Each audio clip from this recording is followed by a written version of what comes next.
सरकारी परीक्षा वाला में आपका स्वागत है साथियों।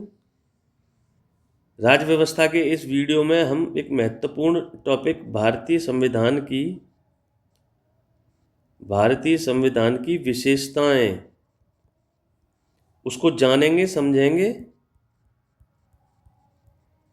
साथियों, बहुत महत्वपूर्ण टॉपिक है। अक्सर इससे एग्जाम्स में क्वेश्चन पूछा जाता रहा है और आगे भी पूछे जाता रहेगा। तो बिना देरी किए हुए हम शुरुआत करते हैं भारतीय संविधान की विशेषताएं। पहली विशेषता है साथियों कि भारतीय संविधान विश्व का सबसे लंबा लिखित संविधान है।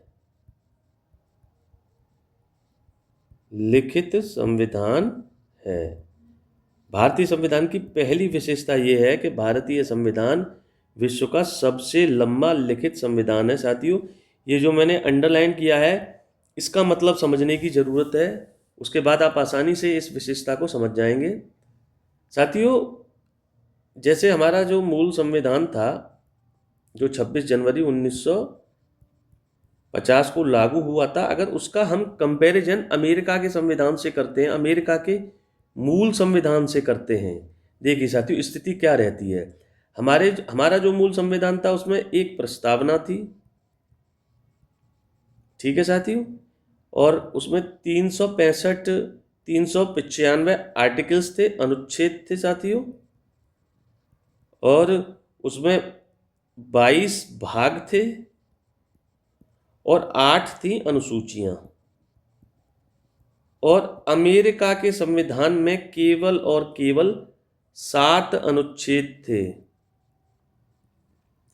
तो आप आसानी से ये अंतर कर सकते हैं कि किस संदर्भ में भारतीय संविधान को विश्व का सबसे लंबा लिखित संविधान बताया जा रहा है। हमारे संविधान में जो प्रोविजंस थे, जो आर्टिकल्स थे, वो बहुत ज़्यादा थे अन्य संविधानों की तुलना में। इसीलिए हमारे संविधान को विश्व का सबसे लंबा और लिखित संविधान की संज्ञा साथियों दी जाती है। उम्मीद करता हूँ ये चीज़ आपको समझ में आई होगी कि संविधान को अगर हम लंबा कह रहे हैं तो वो किस सेंस में कह रहे हैं। हमारे संविधान में अनुच्छेद बहुत हैं, पार्ट बहुत हैं और अनुसूचियाँ कंपैरेटिवली अन्य संविधानों के बहुत ज़्यादा हैं। और इसी में अगला टॉपिक है साथियों कि लिखित संविधान, मतलब हमारा संविधान विश्व का सबसे लंबा लिखित संविधान है ना। तो अब संविधान लिखित और अलिखित कौन कौन से संविधान होते हैं, ठीक है साथियों। लिखित संविधान उस संविधान को कहा जाता है जिसके निर्माण के लिए प्रॉपरली एक संविधान सभा बनाई गई हो और उस संविधान सभा ने एक निश्चित समय में उस देश के संविधान को तैयार किया हो या बनाया हो, ठीक है साथियों। जैसे कि हमारे संविधान कैबिनेट मिशन की सिफारिशों के आधार पर एक संविधान सभा बनती है और ये संविधान सभा साथियों 9 नवंबर 1946 से कार्य करना स्टार्ट कर देती है और लगभग 2 साल 11 महीने 18 दिन में ये हमारे संविधान को पूरा कर देती है, लिख कर तैयार कर देती है। ठीक इसी तरीके से अमेरिका का संविधान भी एक लिखित संविधान है, क्योंकि उस संविधान को भी एक संविधान सभा द्वारा तैयार किया गया है, ठीक है साथियों। तो आप ये चीज़ समझिए कि किसी संविधान को हम लिखित संविधान इस आधार पे नहीं कह रहे हैं कि वो लिखा हुआ है या उसमें जो प्रोविजंस हैं उनको केवल और केवल ओरली इस्तेमाल किया जा रहा है, इम्प्लीमेंट किया जा रहा है। नहीं, जहाँ एक संविधान सभा बनेगी और वो संविधान सभा केवल इसलिए बनाई गई है कि वो उस देश के संविधान को तैयार कर दे, तो ऐसे संविधान को हम लिखित संविधान बोलेंगे साथियों। इसके विपरीत जहाँ संविधान सभा नहीं बनाई गई है, ठीक है, तो ऐसे संविधानों को हम अलिखित संविधान बोलेंगे। अलिखित संविधान का मतलब ये नहीं है साथियों कि वहाँ का संविधान लिखा नहीं गया है। जैसे अलिखित संविधान का एक बेस्ट एग्जाम्पल है साथियों, अलिखित संविधान, इसका बेस्ट एग्जाम्पल है ब्रिटेन का संविधान साथियों, ब्रिटेन का संविधान। इसका सीधा मतलब ये है कि ब्रिटेन में संविधान बनाने के लिए कोई संविधान सभा नहीं बनाई गई थी, ठीक है। और ब्रिटेन का जो संविधान है वो वहाँ की परंपराओं और जो पुराने कानून हैं जो संसद द्वारा समय समय पर पारित किए गए हैं, ठीक है, उन सब का मिला जुला या उसका समग्र जो रूप है उसको वहाँ का संविधान कहा जाता है। ठीक है साथियों, बेसिक डिफरेंस बस यही है लिखित और अलिखित संविधान में कि लिखित संविधान के लिए एक संविधान सभा बनाई जाएगी, वो प्रॉपरली यही काम करेगी कि उस देश का संविधान बना दिया जाए एक फिक्स्ड समय में, ठीक है साथियों। और अलिखित संविधान में ऐसा कुछ नहीं हुआ होगा, कोई संविधान सभा नहीं बनी होगी और समय समय पर उस देश की संसद ने या उस देश की जो मान्यताएं हैं या जो परंपराएं हैं उनका मिला जुला रूप उस देश का संविधान कहलाता है। इसका बेस्ट एग्जाम्पल है ब्रिटेन। ठीक है साथियों, उम्मीद करता हूँ ये दोनों विशेषताएं आपको समझ में आई होंगी कि लंबा संविधान किसे कहा जाता है और लिखित और अलिखित संविधान किसे कहा जाता है। साथियों आगे बढ़ते हैं, चलिए भारतीय संविधान की अगली विशेषता देखते हैं। साथियों भारतीय संविधान की अगली विशेषता है साथियों कि हमारा संविधान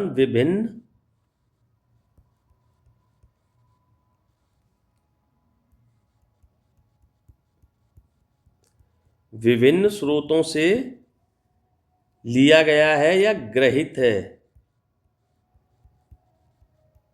ठीक है साथियों, समझिए साथियों, मैंने पुराने वीडियो में आपको बताया था कि हमारे संविधान का लगभग 2/3 हिस्सा 1935 के भारत शासन अधिनियम से लिया गया है और लगभग 1/3 हिस्सा जो बचा हुआ है वो अलग अलग देश के संविधान से लिया गया है। हमारे संविधान निर्माताओं को जिस देश का जो प्रोविज़न उपयोगी लगा कि ये हमारे लिए उपयोगी है, हमारे देश में इसका इस्तेमाल किया जा सकता है, ये हमारे नागरिकों को मजबूत करेगा, तो उस प्रोविज़न को हमने उठा लिया। उदाहरण के तौर पे मैं बताता हूँ, जैसे कि हमने फंडामेंटल राइट्स हैं वो हमने यूएसए के कॉन्स्टिट्यूशन से लिए हैं, फंडामेंटल ड्यूटीज़ हैं वो हमने यूएसएसआर के कॉन्स्टिट्यूशन से लिए हैं, रूल ऑफ लॉ का यानी कि रूल ऑफ लॉ का जो प्रोविज़न है वो हमने ब्रिटेन से लिया है साथियों। ठीक है साथियों, directive principle of state policy जिन्हें हम डीपीएसपी या राज्य के नीति निर्देशक तत्व बोलते हैं वो हमने आयरलैंड के संविधान से लिया है। तो कहने का मतलब ये है साथियों कि हमारा संविधान उसका लगभग 1/3 हिस्सा अलग अलग देशों के संविधान से लिया गया है और अब जो बातें अलग अलग देश की हमें उपयोगी लगी, हमें लगा कि हमारे राज्य व्यवस्था में या हमारी शासन प्रणाली में महत्वपूर्ण साबित होंगी, उनको हमने उस अपने संविधान का हिस्सा बनाया है। ये ध्यान रखिएगा, 1/3 2/3 1935 के अधिनियम से लिया गया है और 1/3 हमने अलग अलग देश के संविधान से लिया है। उम्मीद करता हूँ ये चीज़ आपको समझ में आई होगी। दूसरी विशेषता साथियों, अब हम भारतीय संविधान की अगली विशेषता की तरफ चलते हैं। तीसरी विशेषता है साथियों भारतीय संविधान की,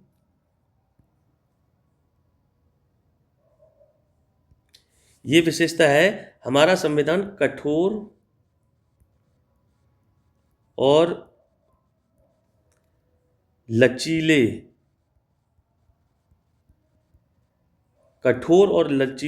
का मिश्रण है हमारा संविधान। ठीक है साथियों, ना हमारा संविधान ज़्यादा कठोर है और ना हमारा संविधान ज़्यादा लचीला है। ठीक है साथियों, समझते हैं इसका एग्जैक्ट मतलब है क्या। पहले तो एक चीज़ ये समझिए साथियों कि हमारे संविधान निर्माताओं ने एक्सट्रीम आइडियाज़ को बिल्कुल भी संविधान में जगह नहीं दी है। हमने हमेशा मध्यम मार्ग या जिसको हम मिडिल पाथ बोलते हैं, जो हमारी इंडियन फिलॉसफी का कोर है, जो हमने बुद्धिज्म से लिया है, वो उसकी क्लियर झलक आपको हमारे संविधान में मिलेगी। ठीक है, हम हमेशा बीच का रास्ता अपनाया है हमने। ठीक है, हम ना ज़्यादा राइट गए ना ज़्यादा लेफ्ट गए, हम सेंटर में रहे हैं। ठीक है, अब किसी संविधान को आप कठोर तब कहेंगे साथियों जब उसके प्रावधानों में संशोधन की जो प्रक्रिया है वो जटिल हो। संविधान में संशोधन की प्रक्रिया अगर जटिल है तो ऐसे संविधान को हम क्या कहेंगे? कठोर संविधान कहेंगे। और इसका बेस्ट एग्जाम्पल माना जाता है अमेरिका का संविधान। यानी कि ये कहा जाता है कि अमेरिका का संविधान दुनिया में सबसे कठोर संविधान है। दूसरा मतलब इसका ये हुआ कि अमेरिका के संविधान में आसानी से संशोधन नहीं किया जा सकता है। वहीं दूसरी तरफ साथियों, किसी देश के संविधान को आप लचीला संविधान कब कहेंगे? यानी कि लचीला संविधान तब कहेंगे आप जब उस संविधान के प्रावधानों में संशोधन आप आसानी से कर दें, कोई ज़्यादा आपको प्रयास करने की या ज़्यादा आपको बहुमत की इन द सेंस बोलूँ ज़्यादा बहुमत की ज़रूरत ना पड़े। तो पहले तो आप ये समझिए कि संविधान कठोर है या लचीला है। ये तय होगा कि उसमें आप संशोधन कैसे कर पा रहे हैं। अगर संशोधन कठिनाई से हो रहा है तो वो संविधान कठोर होगा, और अगर संशोधन आपका आसानी से हो रहा है, ठीक है, तो वो संविधान लचीला होगा। और लचीले संविधान, जहां कठोर संविधान का एग्जाम्पल यूएसए है, वहीं लचीले संविधान का उदाहरण कौन है साथियों? ब्रिटेन है। ठीक है साथियों, मतलब ये जो संविधान लचीला है, कठोर है, ये संशोधन की स्थिति पर निर्भर करता है। यानी कि हमारे संविधान का आर्टिकल 368 ये संविधान में संशोधन की बात कहता है। अब हमने क्या किया है कि हमने ना कठोर संविधान अपनाया है ना लचीला संविधान अपनाया है, हमने इसका मिश्रित रूप अपनाया है। तो उसका मतलब ये होगा कि कुछ प्रावधान तो हमारे संविधान के ऐसे होंगे जिन्हें हम आसानी से संशोधित कर सकते हैं, ठीक है साथियों, और कुछ प्रोविज़न ऐसे होंगे जिन्हें हम आसानी से संशोधन नहीं कर सकते हैं, ठीक है साथियों। तो आसानी से संशोधन का मतलब ये है, और आसान भाषा में बताता हूँ, जिन प्रोविज़न को आप आसानी से संशोधन कर पा रहे हैं, मतलब जो सदन की संख्या है उसका उपस्थित और मेजॉरिटी अगर है, मान लीजिए जैसे कि उदाहरण के तौर पर बता रहा हूँ, हमारी जो लोकसभा है उसका आकार है 543, ठीक है साथियों। किसी दिन मान लीजिए संसद में केवल 300 सांसद आते हैं, ठीक है साथियों, और उसमें से अब ऐसा कोई प्रोविज़न है जिसमें हमें संशोधन करना है और वो लचीले संविधान से संबंधित है, प्रोविज़न लचीला है, और 151 सांसदों ने उस संशोधन के पक्ष में वोट दे दिया, तो संविधान में संशोधन हो जाएगा। और ऐसे संशोधन को हम लचीला बोलेंगे। क्लियर मेजॉरिटी नहीं है 151, लेकिन उपस्थित व वोट देने वालों की मेजॉरिटी है, ठीक है साथियों। समझ गए होंगे कि आसानी से संशोधन या लचीला संशोधन क्या होता है। वहीं इसके विपरीत अगर हम जाएं कि किस संविधान को हम कठोर कहेंगे या संशोधन के टर्म में, जैसे अब कोई प्रोविज़न है वो कठोर प्रोविज़न है, तो उसमें हमें संशोधन करने के लिए कुछ इस तरह का विशेष बहुमत की ज़रूरत होती है। विशेष बहुमत मतलब जो वोट देने वाले हैं वो 2/3 उसके फेवर में वोट दें, और ये जो सिंपल मेजॉरिटी है 272 प्लस से ज़्यादा हो। एक प्रोविज़न तो विशेष बहुमत का ये होता है, और दूसरा होता है साथियों कि इसके साथ साथ आधे से ज़्यादा राज्यों का समर्थन भी प्राप्त हो। फेडरल स्ट्रक्चर से संबंधित जो संशोधन होते हैं वो इस कैटेगरी में आते हैं। जब ये संविधान संशोधन बताऊंगा तब पूरा और डिटेल में बताऊंगा, मतलब अभी आप बस इतना समझ लीजिए कि कठोर संविधान वो है जिसमें संविधान संशोधन आसानी से नहीं किया जा सकता है, और लचीला संविधान वो है जिसमें संविधान संशोधन आसानी से किया जा सकता है। हमारे संविधान निर्माताओं ने ना कठोर संविधान अपनाया है ना लचीला। हमारे हमारे संविधान ने बीच का रास्ता लिया है, यानी कि मिश्रित विशेषता अपनाई है संशोधन के संदर्भ में। हमारे संविधान में कुछ प्रावधान ऐसे हैं हम जिन्हें सिंपल मेजोरिटी से या साधारण बहुमत से संशोधित कर सकते हैं, और कुछ प्रावधान ऐसे हैं जिन्हें हम विशेष बहुमत के माध्यम से ही उनमें संशोधन कर सकते हैं, और विशेष बहुमत भी 2 प्रकार का होता है। उम्मीद करता हूं साथियों ये दूसरी विशेषता भी आपको समझ में आई होगी। तीसरी या चौथी विशेषता बहुत महत्वपूर्ण है साथियों, उसको समझने की कोशिश करते हैं। इंटरेस्टिंग है ये, यानी कि हमारी जो संघीय प्रणाली है, हमारी जो संघीय प्रणाली है वो केंद्र की ओर झुकी हुई है।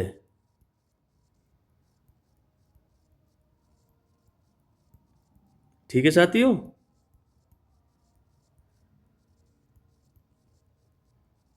केंद्र की ओर झुकी हुई है। हमारा जो फेडरल स्ट्रक्चर है वो केंद्र की ओर झुका हुआ है। ध्यान, ये मैंने एक वीडियो में बताया था आपको साथियों, जब मैंने आपको ये बताया था कि हमने संघीय प्रणाली का कनाडियन मॉडल अडॉप्ट किया है।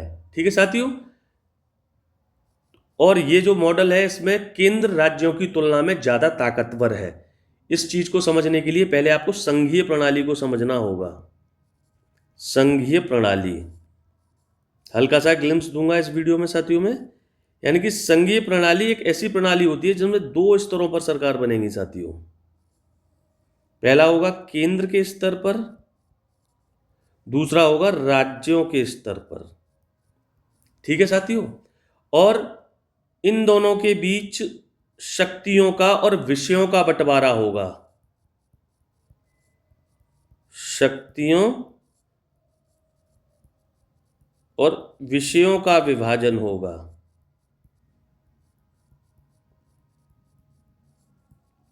विभाजन होगा, और ये विभाजन किसके माध्यम से होगा? एक लिखित संविधान के माध्यम से। ठीक है साथियों, एक एक पॉइंट महत्वपूर्ण है। लिखित संविधान के माध्यम से होगा, और कभी भी इस चीज को लेकर या इस डिवीजन ऑफ पावर, शक्तियों के विभाजन को लेकर कोई अगर केंद्र और राज्य के बीच कन्फ्लिक्ट होता है, विरोधाभास होता है, द्वंद्व होता है, तो उस द्वंद्व का फैसला कौन करेगा? एक सर्वोच्च न्यायालय करेगी, और जो सर्वोच्च न्यायालय कैसी होगी? स्वतंत्र होगी। ठीक है साथियों, तो संघीय प्रणाली को आप ऐसे ही समझेंगे कि संघीय प्रणाली में 2 स्तरों पर सरकार होती है। पहला केंद्र स्तर, दूसरा राज्यों के स्तर पर। एक लिखित संविधान होगा, और उस संविधान के माध्यम से केंद्र और राज्यों के बीच शक्तियां और उनसे संबंधित विषय होंगे। उदाहरण के तौर पे बता रहा हूं कि केंद्र सूची होती है साथियों एक, जिस पर कानून बनाने का पूरा अधिकार भारत की संसद को होता है। एक राज्य विषय होते हैं या राज्य सूची होती है जिस पर कानून बनाने का अधिकार राज्य सरकारों का होता है। एक समवर्ती सूची होती है जिस पर कानून केंद्र और राज्य दोनों बना सकते हैं। अगर कोई द्वंद्व या विरोधाभास की स्थिति होती है तो केंद्र का कानून मान्य होता है। ये संघीय प्रणाली है साथियों। ठीक है, और ये पूरा का पूरा जो मॉडल है संघीय प्रणाली का, ये हमने कहाँ से लिया है? ये कनाडा से लिया है। ठीक है साथियों, और इसमें ये कहा जा रहा है कि जो केंद्र है वो राज्यों की तुलना में ज़्यादा ताकतवर है। केंद्र is more powerful than states. राज्यों की तुलना में इसके पास ज़्यादा ताकत है, इनके पास थोड़ी तुलनात्मक रूप से कम ताकत है। इसीलिए जो हमारी जो संघीय प्रणाली है वो केंद्र की ओर झुकी हुई है। समझिए साथियों, जो हमारा संविधान का पहला आर्टिकल है, मतलब हम संघ किस तरीके से बने हैं, उसके आधार पर आप आसानी से समझ लेंगे हमारी संघीय प्रणाली को। पहला आर्टिकल जो है संविधान का वो ये कहता है कि भारत राज्यों का संघ है। इसको डिटेल में समझाऊंगा मैं साथियों, बहुत इंटरेस्टिंग टॉपिक है। संघ है मतलब ये है कि जो भारत राज्यों के बीच किसी समझौते का परिणाम नहीं है। भारतीय संघ जो है ना, वो राज्यों के बीच समझौते की वजह से अस्तित्व में नहीं आया है, जैसे कि अमेरिकी संघ अस्तित्व में आया था। जब अमेरिका साथियों आज़ाद हुआ था, उसका स्वतंत्रता आंदोलन खत्म हुआ था, तो 13 राज्य थे, 13 राज्यों ने आपस में समझौता किया कि हम मिलके एक संघ बनाएंगे। वहां राज्यों ने आपस में मिलकर संघ बनाया है, लेकिन हम ऐसा नहीं है। हमने प्रशासनिक, हम पहले से मान लीजिए संघ थे, और हमने प्रशासनिक सुविधा की दृष्टिकोण से खुद को अलग अलग राज्यों में, अलग अलग राज्यों में तोड़ा है। ठीक है साथियों, तो यहाँ छोटे, अमेरिका में जहाँ छोटे छोटे टुकड़े मिलकर उन्होंने संघ बनाया है, और हमारी संघीय प्रणाली अलग है। हम पहले से संघ थे, हमने प्रशासनिक सुविधा के लिए खुद को कई राज्यों में या केंद्र शासित प्रदेशों में कुल मिलाकर तोड़ दिया। ठीक है साथियों, और हमारा जो संघ है वो राज्यों के बीच समझौते का परिणाम नहीं है। मतलब इसका ये है कि हमारे संघ से राज्यों को अलग होने का, कोई राज्य अलग नहीं हो सकते, अलग नहीं हो सकते भारतीय संघ में। अमेरिका में भाई राज्य अलग हो सकते हैं, राज्यों को ये अधिकार है कि वो जब चाहें तब संघ से अलग हो सकते हैं। इसीलिए कहा जाता है कि भारत में राज्य नश्वर हैं, केंद्र नश्वर नहीं है। अमेरिका में केंद्र नश्वर है, राज्य नश्वर नहीं है। राज्यों को आप अमेरिका में खत्म नहीं कर सकते हैं, उसको फंडामेंटल इकाई माना गया है।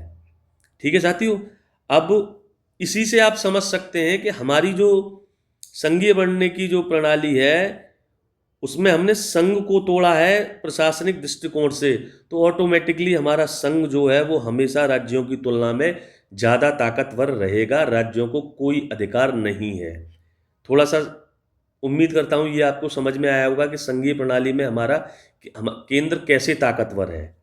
वो पूरा का पूरा जो हमारा संघीय प्रणाली बनने की जो प्रक्रिया है ना, उसी में अंतर्निहित है।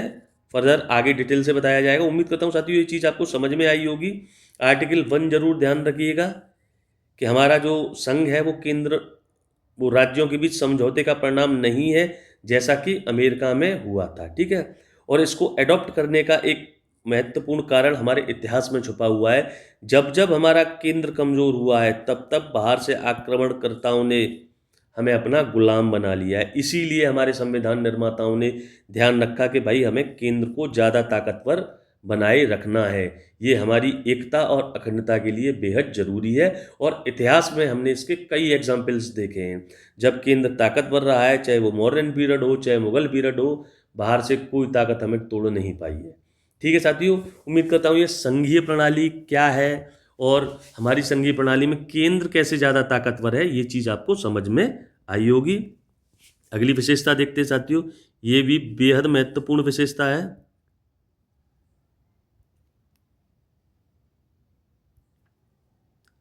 ये हमारी जो शासन प्रणाली है वो संसदीय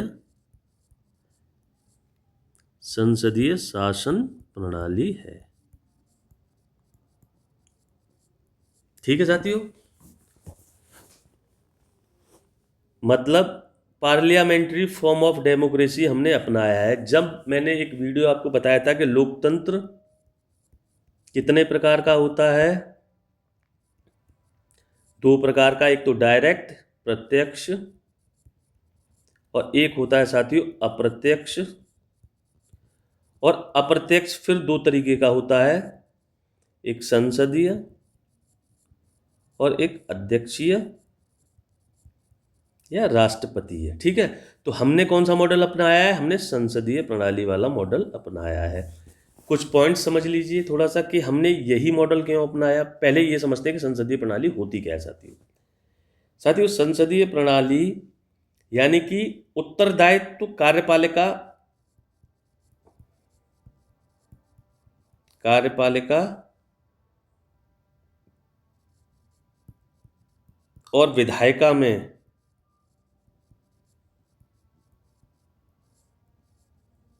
उत्तरदायित्व को लेकर क्या संबंध है?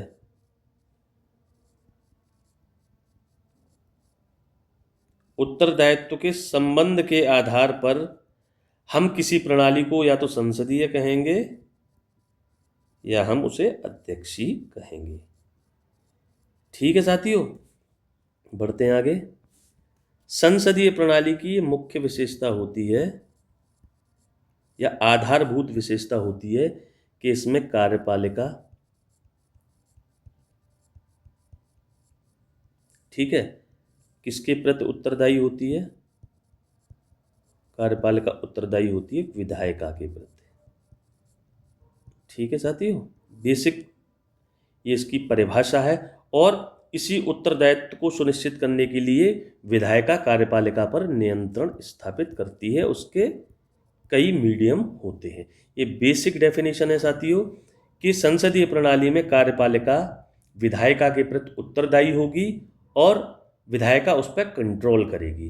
ये ध्यान रखिएगा, यही संसदीय प्रणाली हमने केंद्र के स्तर पर भी अपनाई है और राज्यों के स्तर पर भी हमने इसी प्रणाली को अपनाया है। ठीक है साथियों, दोनों स्तरों पर हमने संसदीय प्रणाली को अपनाया है। और संसदीय प्रणाली या अध्यक्षीय प्रणाली ये इस बात पर निर्भर करेगी कि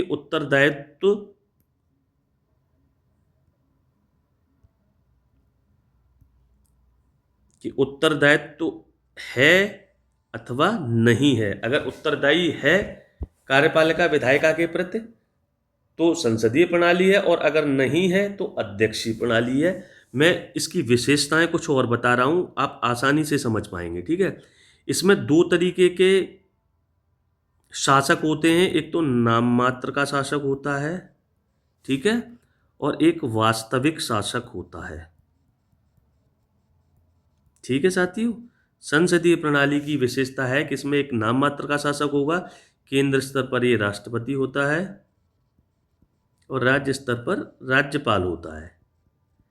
ठीक है साथियों, और वास्तविक शासक पीएम होता है या मंत्रिपरिषद आप कह सकते हैं, और राज्य स्तर पर सीएम होता है या राज्य स्तर पर राज्यों की जो मंत्रिपरिषद होती है। ध्यान रखिएगा, दो शासक अस्तित्व में रहेंगे इसमें संसदीय प्रणाली में, नाम मात्र का और वास्तविक शासक। अध्यक्षी में ये डिफरेंस खत्म हो जाएगा, आगे बताऊंगा आपको। वहां एक ही शासक होता है, ये दोनों का डिफरेंस खत्म हो जाता है वहां पे। ठीक है साथियों, दूसरी इसकी विशेषता ये होती है, दूसरी विशेषता इसकी ये होती है, यहां पर बहुमत प्राप्त दल या आप कहिए गठबंधन, अलायंस का शासन होता है। ठीक है साथियों, अभी जैसे आप जानते हैं कि बिहार में इलेक्शन हुआ है, बिहार में एनडीए को क्लियर मेजॉरिटी मिली है और इंडिया अलायंस को मेजॉरिटी नहीं मिली है। परिणाम स्वरूप गवर्नमेंट किसने फॉर्म की है? वहाँ पे एनडीए ने फॉर्म की है। वो ऑटोमेटिकली ये प्रूव कर रहा है कि संसदीय प्रणाली में जिस अलायंस के पास या जिस पार्टी के पास क्लियर मेजॉरिटी होगी वो सरकार बनाएगा। इसकी अगली विशेषता है साथियों दोहरी सदस्यता। आप आसानी से इसको समझ पाएंगे। दोहरी सदस्यता का मतलब ये है साथियों कि जो व्यक्ति संसद का सदस्य होगा, संसद का सदस्य ही मंत्रिपरिषद का सदस्य होगा। ठीक है साथियों, और यहां से इस पॉइंट से देखिएगा आपको क्वेश्चन जरूर देखने को मिलेगा। बिहार का ही मैं एग्जाम्पल आपको बता रहा हूं। बिहार में एक नेता हैं उपेंद्र कुशवाहा जी, उनके बेटे को मंत्री बनाया गया है। ठीक है साथियों, ना तो वो विधायक हैं, एमएलसी हैं, और ना ही वो एमएलए हैं। उसके बावजूद भी उनको मंत्री बनाया गया है, क्योंकि इसी संसदीय प्रणाली में एक क्लॉज ये है कि ऐसा व्यक्ति जो ना एमपी है ना एमएलए है, वो मैक्सिमम 6 महीने तक मंत्री रह सकता है, और उसे इन 6 महीनों के भीतर किसी ना सदन के किसी ना किसी उसकी सदस्यता उसको लेनी होगी, चाहे वो विधान परिषद में ले, चाहे विधान मंडल में ले, लोकसभा में ले या राज्यसभा में ले। ठीक है साथियों, दोहरी सदस्यता का क्या प्रोविजन है ये भी आपको समझ में आया होगा। और दोहरी सदस्यता का एक ये क्लॉज है जिसमें अगर कोई व्यक्ति संसद का सदस्य नहीं है, ना लोकसभा का, ना राज्यसभा का, या राज्य में ना विधानसभा का, ना विधान परिषद का, तो वो मैक्सिमम 6 महीने तक मंत्री रह सकता है और उन 6 महीने के भीतर उसे किसी ना किसी सदन की सदस्यता हासिल करनी होगी। ठीक है साथियों, आगे बढ़ते हैं। एक और इसकी विशेषता होती है कि इसमें निचले सदन का विघटन होता है। जैसे आप जानते हैं साथियों कि हमारे देश में या हमारी संसद में निचला सदन लोकसभा को बोला जाता है और राज्यों में ये बोला जाता है विधान परिषद को। ठीक है साथियों, तो लोकसभा विघटित होती है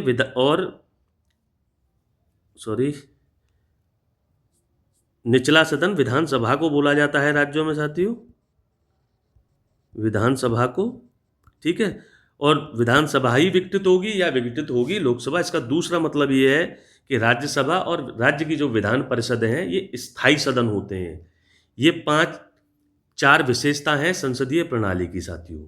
ठीक है, संसदीय प्रणाली क्या होती है वो समझ में आ गई होगी आपको, और संसदीय प्रणाली की क्या क्या विशेषता हैं ये आपको समझ में आ गया होगा। अगली विशेषता देखते हैं, छठी विशेषता है साथियों,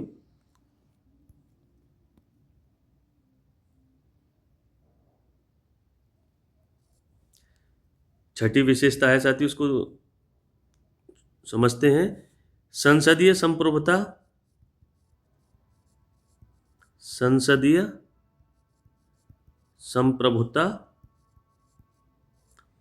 और न्यायिक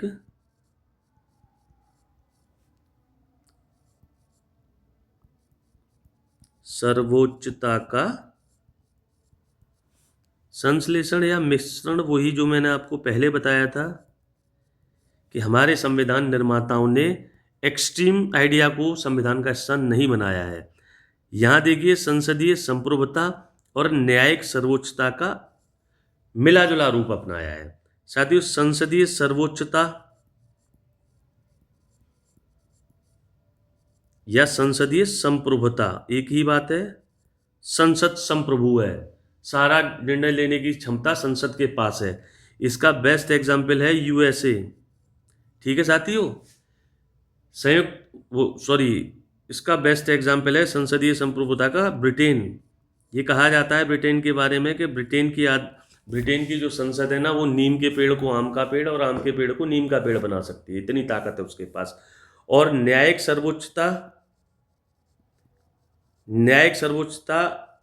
का जो सिद्धांत है ये यूएसए से लिया गया है। हमने साथियों किया क्या है, हम मिडिल पाथ पे चलेंगे। यूएसए प्लस यूके का जो मिडिल पाथ आएगा वो आएगा संविधान की सर्वोच्चता। इसको अलग शब्दों में ये भी कहा जा सकता है कि ना हमने संसदीय सर्वोच्चता के सिद्धांत को अपनाया, ना हमने न्यायिक सर्वोच्चता के सिद्धांत को अपनाया, हमने संविधान की सर्वोच्चता के सिद्धांत को अपनाया। हमारे देश में संविधान सर्वोच्च है, ना कोई संस्था सर्वोच्च है, संविधान ही हमारे देश में सर्वोच्च है। उम्मीद करता हूँ साथियों ये विशेषता भी आपको समझ में आई होगी। आगे बढ़ते हैं, चलिए। ये 7वीं विशेषता है साथियों, एकीकृत, बहुत महत्वपूर्ण और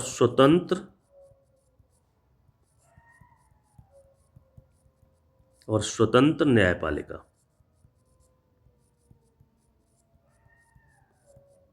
ठीक है साथियों, समझते हैं इसे क्या कह रहा है ये।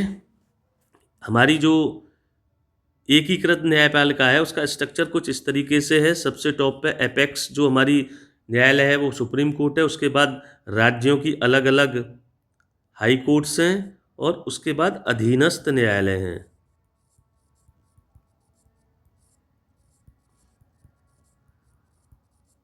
ठीक है साथियों, ये एकीकृत स्ट्रक्चर है हमारी न्यायपालिका का। ठीक है, अब एकीकृत का मतलब आप समझिए। एकीकृत का मतलब ये है साथियों कि हमारी सुप्रीम कोर्ट हो या हाई कोर्ट हो, ठीक है, अलग अलग राज्यों की हाई कोर्ट्स हो, उनको केंद्र और राज्य, ठीक है, दोनों के कानूनों की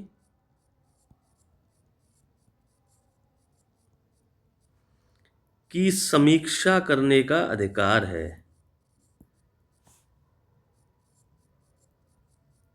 का अधिकार है। मतलब इसका क्या है बताता हूं आगे आपको साथियों। साथियों, ये जो न्यायपालिका का जो आइडिया है, जिसमें हम बात ये कर रहे हैं कि न्यायपालिका हमारी एकीकृत है या दोहरी है, ठीक है, ये आइडिया यूएसए से निकल के आया है। और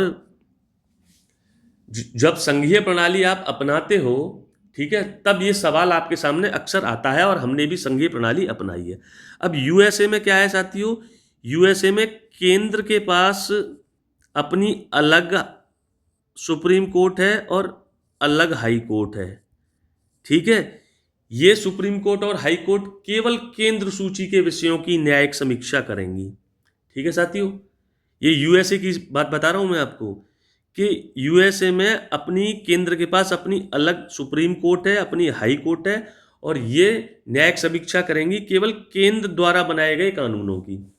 राज्यों के पास अपनी अलग यही सीन है, अपनी अलग सुप्रीम कोर्ट है, अपनी अलग हाई कोर्ट है। अब ये क्या करेंगी, जो राज्यों की जो सुप्रीम कोर्ट और हाई कोर्ट है, ये राज्यों के जो कानून है केवल उनकी न्यायिक समीक्षा करेंगी।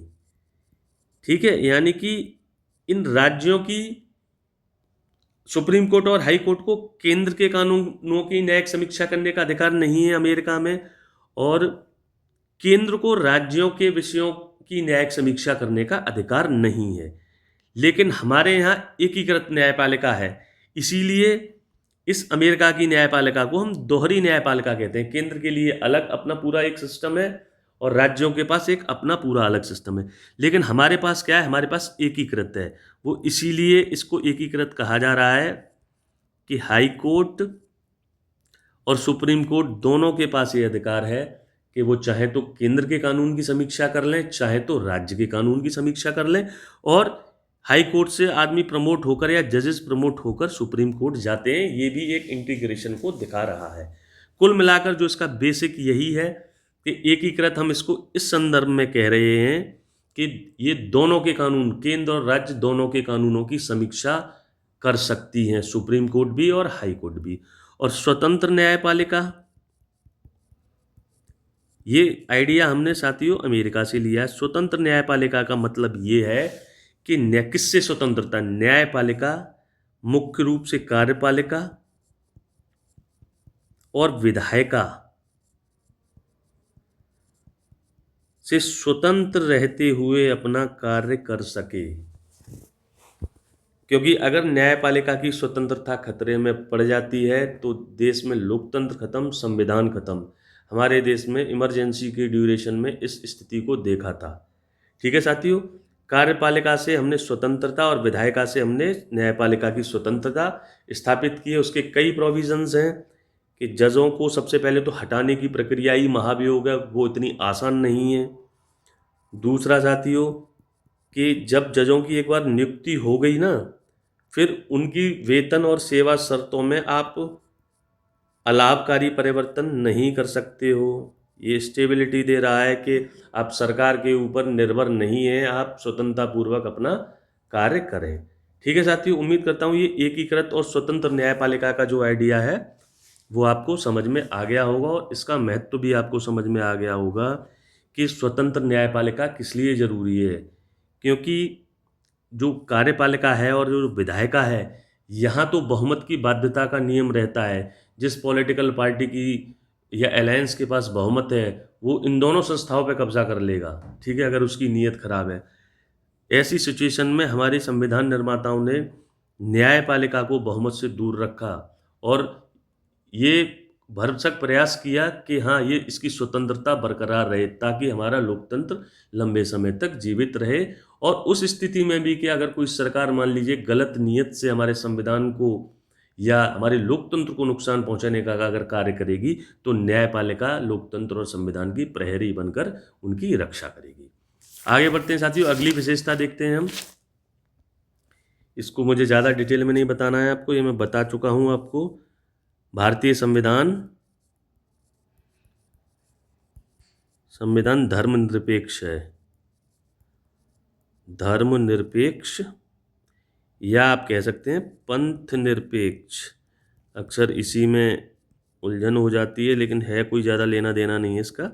मैंने पुराने वीडियो में आपको बताया था कि धर्मनिरपेक्षता का मतलब ये है कि राज्य और धर्म ये दो अलग अलग विषय हैं, इनको आपस में नहीं मिलाया जाना चाहिए। मतलब राज्य का, भारत एक राज्य के तौर पर इसका कोई धर्म अपना नहीं है, ठीक है। भारत सभी धर्मों के साथ समान व्यवहार करेगा। सभी धर्मों के साथ कैसा व्यवहार करेगा? समान व्यवहार करेगा।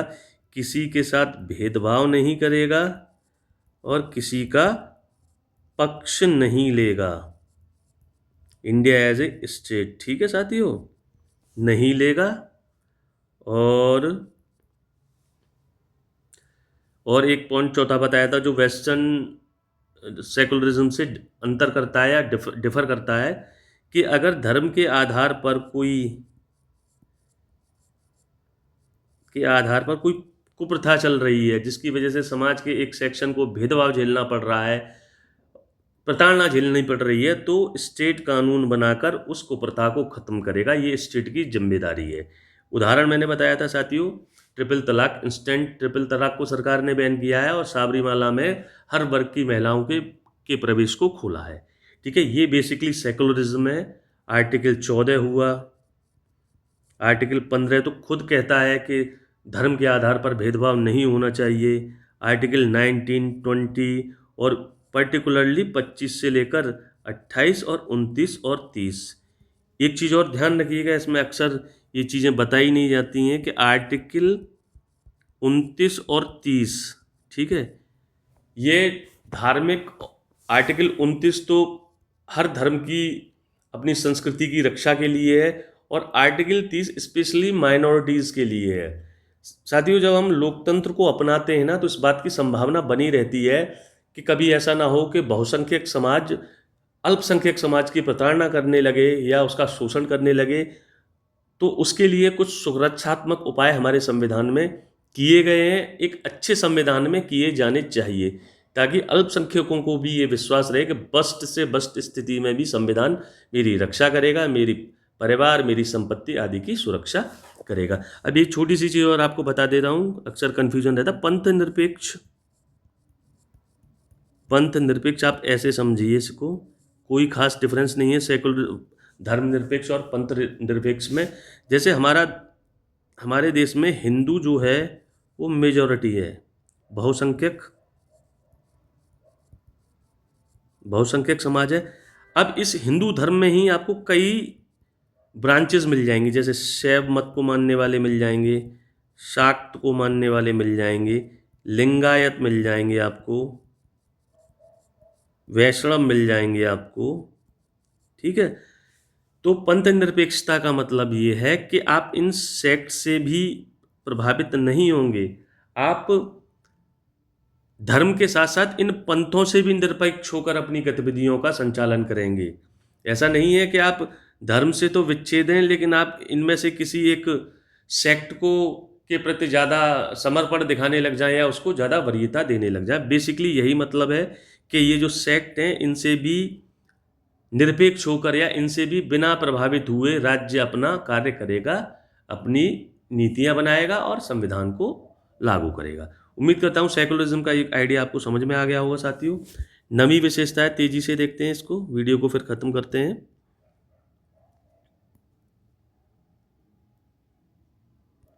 नवी विशेषता है साथियों मौलिक अधिकार।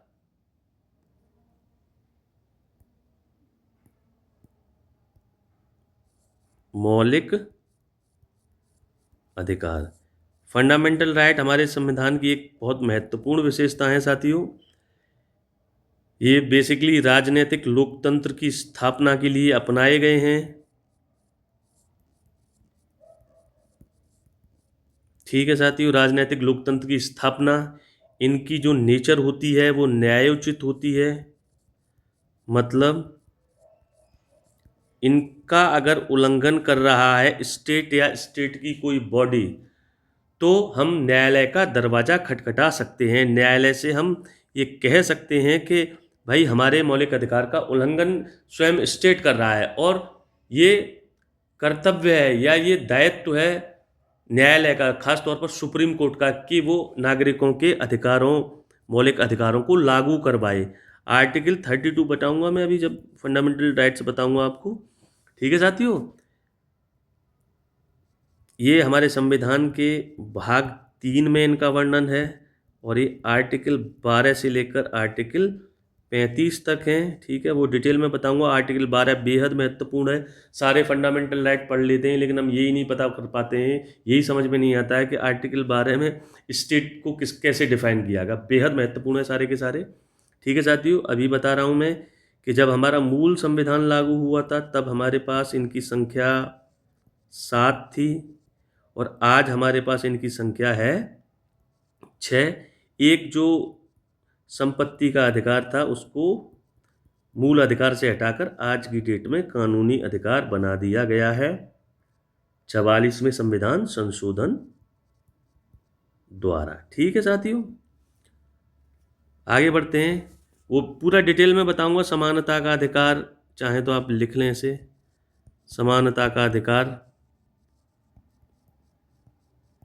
ये 14 से लेके 18 तक है साथियों आर्टिकल। और स्वतंत्रता का अधिकार ये आपका आर्टिकल 19 से 22 तक है। शोषण के विरुद्ध अधिकार ये आपका आर्टिकल 23-24 में मेंशन है। धार्मिक स्वतंत्रता, धार्मिक स्वतंत्रता का अधिकार आर्टिकल 25 से 28 अभी मैंने आपको बताया था। आगे चलते हैं। सांस्कृतिक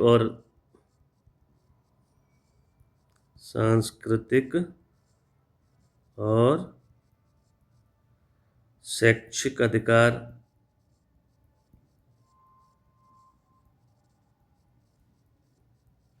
ये आर्टिकल 29 और 30 में है। और आर्टिकल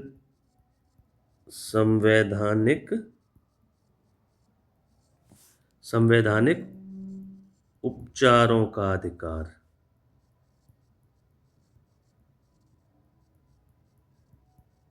ये आर्टिकल 32 है।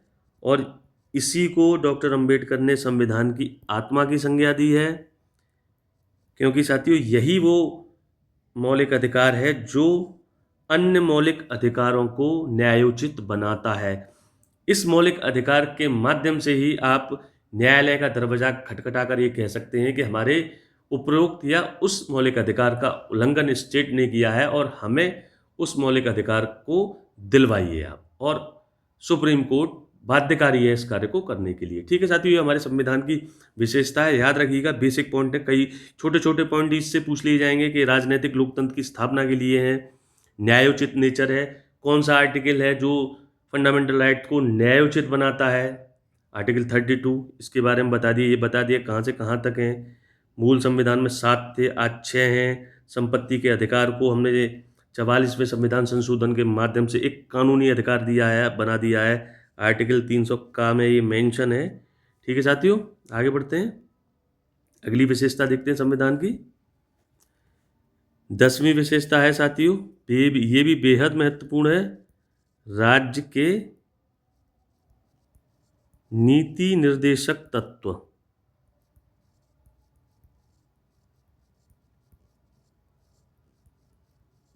ठीक है साथियों, जैसे मौलिक अधिकार राजनीतिक लोकतंत्र की स्थापना के लिए अपनाए गए हैं, ये आर्थिक और सामाजिक लोकतंत्र की स्थापना के लिए अपनाए गए हैं। जहां मौलिक अधिकार यूएसए के संविधान से लिए गए थे, ये डीपीएसपी लिए गए आयरलैंड के संविधान से, आयरलैंड के संविधान से लिए गए हैं। ठीक है साथियों, संविधान के भाग 4 में आर्टिकल 36 से लेकर 51 तक इनका वर्णन है। ठीक है साथियों, एक डिफरेंस ये है, ये न्यायोचित नहीं होते हैं, नहीं होते, मतलब इनके किसी प्रावधान को लागू करवाने के लिए आप सुप्रीम कोर्ट का दरवाजा नहीं खटखटा सकते हैं, जैसे कि आप मौलिक अधिकारों को लागू करवाने के लिए सुप्रीम कोर्ट का दरवाजा खटखटा सकते हैं। ठीक है साथियों, ये नीति निर्माण में सरकारों को मार्गदर्शन देते हैं।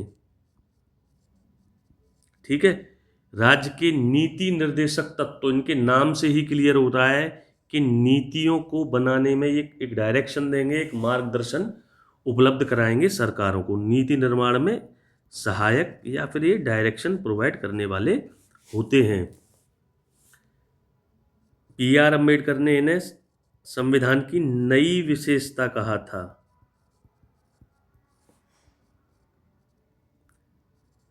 ठीक है साथियों, आगे मैं डिटेल में और बताऊंगा जब इनको डीपीएसपी को अलग से बताऊंगा कि ये वेलफेयर कल्याणकारी राज्य की बात करते हैं, मतलब जो सरकार वेलफेयर की स्कीमें जो चलाती है, जो नीतियां बनाती है, उसको राज्य के नीति निर्देशक तत्व तो मार्गदर्शन प्रोवाइड करवाते हैं। जैसे कि आप मानिए अभी हमारे देश में लगभग 80 करोड़ लोगों को राशन दिया जा रहा है।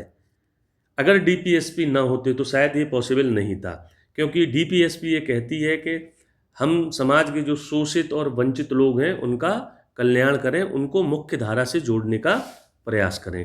ठीक है साथियों, अभी आप इतना ही समझिए, राज्य के नीति निर्देशक तत्वों में आर्थिक और सामाजिक लोकतंत्र की स्थापना करवाना इनका उद्देश्य है, नीति निर्माण में मार्गदर्शक होते हैं, आयरलैंड के संविधान से लिए गए हैं, न्यायोचित नहीं होते हैं।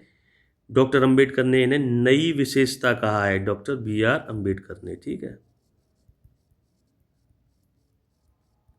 ठीक है साथियों, और वेलफेयरिज्म की बात करते हैं, कल्याणकारी राज्य को, भारतीय स्टेट को ये कल्याणकारी राज्य बनाते हैं। अगली जो संविधान की विशेषता है उसे देखते हैं साथियों। 11वीं विशेषता है मौलिक कर्तव्य।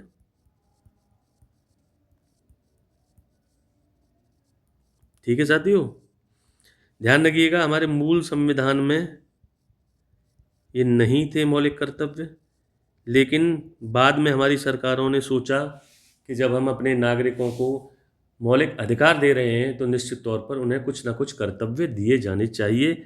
तो 42वें संविधान संशोधन 42वें संविधान संशोधन अधिनियम 1976 से इन्हें संविधान में जोड़ा गया। एक समिति बनी थी, सरदार स्वर्ण सिंह समिति, उसने सिफारिश की थी। ठीक है साथियों, उस समय की सरकार ने जोड़ा, इंदिरा गांधी सरकार ने जोड़ा, और ये लिए कहाँ से गए हैं, उस समय का जो पूर्व का जो सोवियत संघ था, ठीक है साथियों, वहाँ से एडॉप्ट किए गए हैं, यूएसएसआर से। ठीक है, और वर्तमान पहले ये 10 थे जब अपनाए गए थे मूल रूप से, और अब ये 11 हैं साथियों। ठीक है साथियों, अभी बता रहा हूँ मैं आपको। एक 86वें संविधान संशोधन 2002 से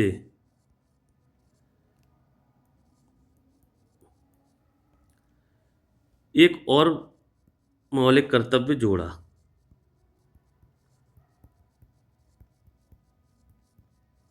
ठीक है साथियों, आप समझ पा रहे होंगे, मौलिक कर्तव्य जोड़ा मतलब पहले 10 थे, बारे में बाद में एक संविधान संशोधन किया, और ये था कि प्राइमरी एजुकेशन, प्राथमिक शिक्षा,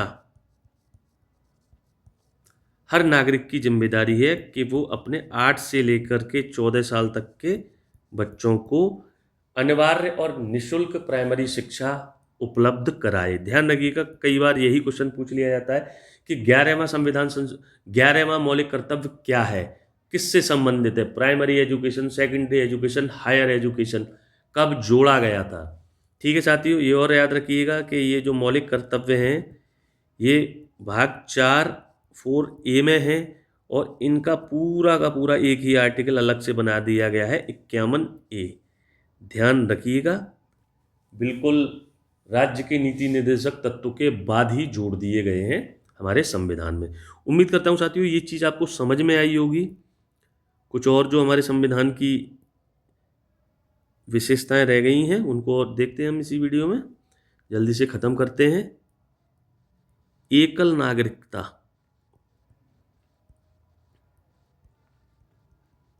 मतलब हमारे संविधान की एक मुख्य विशेषता है एकल नागरिकता। इसका मतलब क्या है साथियों कि हम सब भारत के नागरिक हैं, भारत के नागरिक हैं, राज्यों के नहीं। ध्यान रखिएगा साथियों, ये ऑटोमेटिकली ये प्रूफ कर रहा है कि हमारे देश में संघीय प्रणाली में केंद्र राज्यों की तुलना में ज़्यादा ताकतवर है। ठीक है साथियों, समझ पा रहे हैं आप इस चीज़ को? हम भारत के नागरिक हैं, राज्यों के नहीं। चक दे इंडिया मूवी अगर आपने देखी होगी तो उसमें बड़ी आसानी से एक सीन होता है, उसको देखकर आप समझ सकते हैं कि केवल एक ही खिलाड़ी थी जो ये कहती हैं कि वो कहाँ से आई हैं, वो इंडिया से आई हैं, नाम और नाम के पीछे इंडिया। और ज़्यादातर जो खिलाड़ी थे वहाँ पे फीमेल खिलाड़ी थी मूवी में, वो ज़्यादातर अपना नाम और अपने नाम के बाद वो ये बता दे रही थी कि हम फलाने राज्य से आए हैं, स्टेट से आए हैं। ठीक है साथियों, मतलब हम भारत के नागरिक हैं, हमारे पास राज्यों की कोई नागरिकता नहीं है। ठीक है, और समझिए, अमेरिका में अगर हम जाएंगे, अमेरिका की जो संघीय प्रणाली है उसको थोड़ा आइडियल माना जाता है। ठीक है, वहाँ दोहरी नागरिकता का कंसेप्ट है, दोहरी नागरिकता, दोहरी नागरिकता का विचार है। ठीक है साथियों, दोहरी नागरिकता का विचार है, मतलब एक टाइम में आदमी केंद्र का भी वहाँ पे नागरिक होगा और राज्यों का नागरिक भी होगा। हमारे यहाँ ये व्यवस्था नहीं है, हमने केंद्र को ताकतवर बनाया है। मतलब ये है कि हमारे यहाँ केवल और केवल एक ही नागरिकता होगी और वो होगी भारत की नागरिकता, राज्यों की कोई नागरिकता हमारे यहाँ नहीं होती है। ठीक है साथियों, अगली विशेषता देखते हैं, सार्वभौमिक सार्वभौमिक वयस्क मताधिकार। बहुत मतलब कितने संघर्षों के बाद विश्व को ये चीज़ मिली, सार्वभौमिक वयस्क मताधिकार। ठीक है साथियों, आर्टिकल 326, ठीक है, ये सार्वभौमिक वयस्क मताधिकार की बात करता है। इसका मतलब ये है कि हर व्यक्ति जो 18+ है वो वोट देने का अधिकारी है, ऑटोमेटिक उसे वोट देने का अधिकार मिल जाएगा, वोटर लिस्ट में अपना नाम बढ़वाए, वोट दे। ठीक है, दूसरा इसका मतलब ये है साथियों कि सबके वोट की कीमत या मूल्य बराबर है। ये कीमत में पैसे वाली बात नहीं कर रहा हूँ, मतलब मैं ये कह रहा हूँ कि एक व्यक्ति के वोट की कीमत एक है, चाहे वो अंबानी जी हों, अडानी जी हों, मैं हूँ, आप हों या कोई और व्यक्ति हो, सबके वोट की कीमत एक ही है, 1 यूनिट। ठीक है साथियों, और हर व्यक्ति जो 18+ है वो वोट देने का अधिकारी होगा। इसमें थोड़ा सा और मैं बता देता हूँ कि 61वें संविधान संशोधन द्वारा, 61वें संविधान संशोधन अधिनियम 1988 से ये जो वोट देने की जो उम्र थी वो पहले 18 वर्ष थी, 21 वर्ष थी, और इसको घटाकर हमने 18 वर्ष कर दिया। ध्यान रखिएगा, बहुत महत्वपूर्ण पॉइंट है, कई बार पूछा गया है कि कौन सा संविधान संशोधन था जिसके माध्यम से वोट देने की उम्र घटाकर 21 से 18 की गई। ठीक है साथियों, ध्यान रखिएगा। सार्वभौमिक वयस्क मताधिकार मतलब इसका ये है, आर्टिकल 326 से संबंधित है। इसका मतलब ये है कि हर व्यक्ति जो 18 प्लस का है वो उसको वोट देने का अधिकार है, और हर व्यक्ति के वोट की कीमत बराबर है। एडल्ट फ्रेंचाइजी, इसको डेमोक्रेसी का मैं फाउंडेशन कहता हूँ, आधार है लोकतंत्र का। ठीक है साथियों, पूछा जा सकता है, एसआईआर चल रहा है अभी, निश्चित तौर पर पूछा जा सकता है। ऐसे ही पूछा जा सकता है कि एसआईआर संबंधित है, किस आर्टिकल से संबंधित है, यही पूछा जा सकता है। तो आंसर रहेगा आपका 326। ठीक है साथियों, एक लास्ट विशेषता है और देखते हैं, 14 में ही है साथियों, आपातकालीन उपबंध।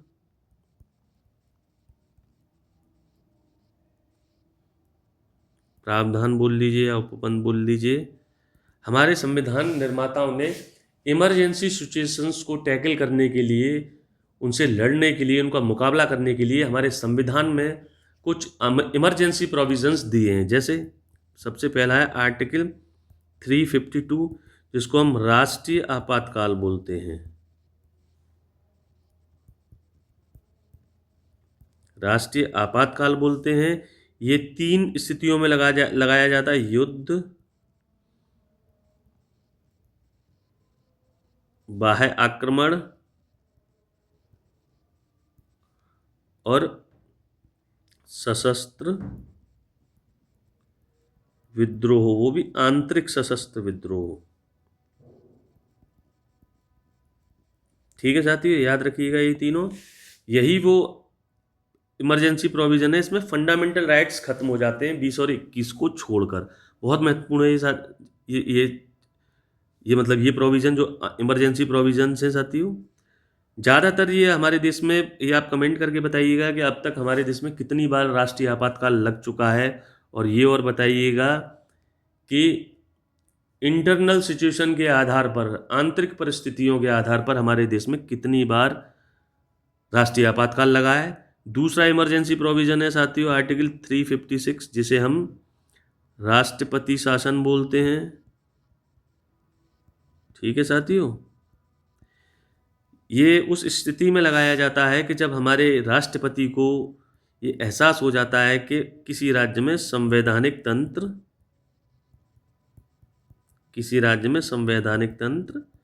फेल हो चुका है, विफल हो चुका है। उदाहरण मैं दे सकता हूं आपको, यूपी में 1992 में लगाया गया था। कुछ दिनों पहले जम्मू कश्मीर में जब आर्टिकल 370 के तहत कई प्रोविजंस को हटाया गया था, उससे पहले जम्मू कश्मीर में लगाया गया था ये। ठीक है साथियों, संवैधानिक तंत्र की विफलता की स्थिति में राष्ट्रपति किसी राज्य में राष्ट्रपति शासन लगा देते हैं। जो संघीय प्रणाली होती है वो खत्म हो जाती है, ताकत जो पूरी स्टेट की होती है वो उठकर चली जाती है केंद्र सरकार के पास।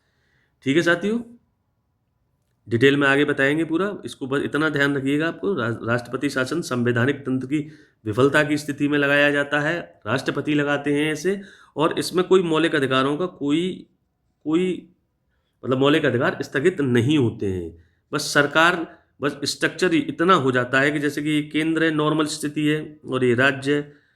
तो संघीय प्रणाली के तहत जब नॉर्मल सिचुएशन है तब राज्य अपने विषयों पर अपनी शक्ति का इस्तेमाल करते हुए कानून बनाएंगे, लेकिन जब राष्ट्रपति शासन लग जाएगा तो ये राज्य की पूरी ताकत उठकर किधर चली जाएगी, राष्ट्रपति के पास चली जाएगी। राष्ट्रपति या तो इसका खुद एक्सरसाइज करेंगे या किसी व्यक्ति को नॉमिनेट करेंगे इसके लिए। अगला 360 है आर्टिकल, जिसको हम वित्तीय आपातकाल बोलते हैं। आपातकाल बोला जाता है उस सिचुएशन में लगाया जाता है जब खराब वित्तीय स्थिति हो। खराब वित्तीय स्थिति हो, ध्यान रखिएगा, अभी तक एक भी बार ये नहीं लगाया गया है हमारे देश में।